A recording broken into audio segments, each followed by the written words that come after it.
My father's blood. The cocks had not crowed a third time when Ikenna rose from his raffia mat, the air still heavy with the scent of charcoal and the whisper of ancestral voices.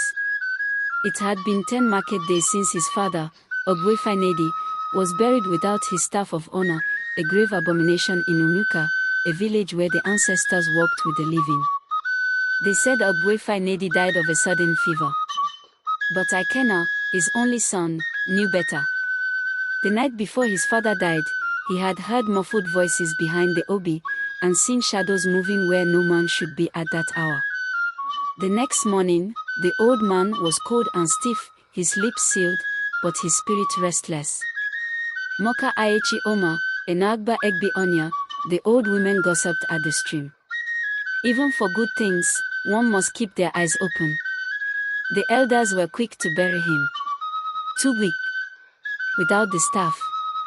Without the ritual of the Ozo dance. And worst of all, without the red feather that marked him as a son of the soil. That night, Ikenna dreamt of blood on white chalk and fire burning beneath a palm tree. His father's voice echoed, "My blood is not at rest. Seek the Ikenna. Find the truth."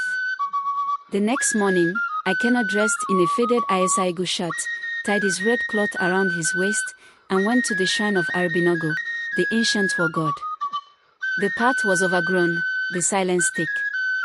He poured palm wine on the earth. "No, show me the hand that spilled your blood."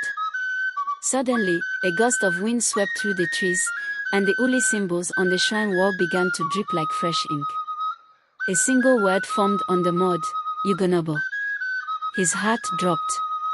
Ugonobo was his father's cousin, and the current custodian of the Ikenna.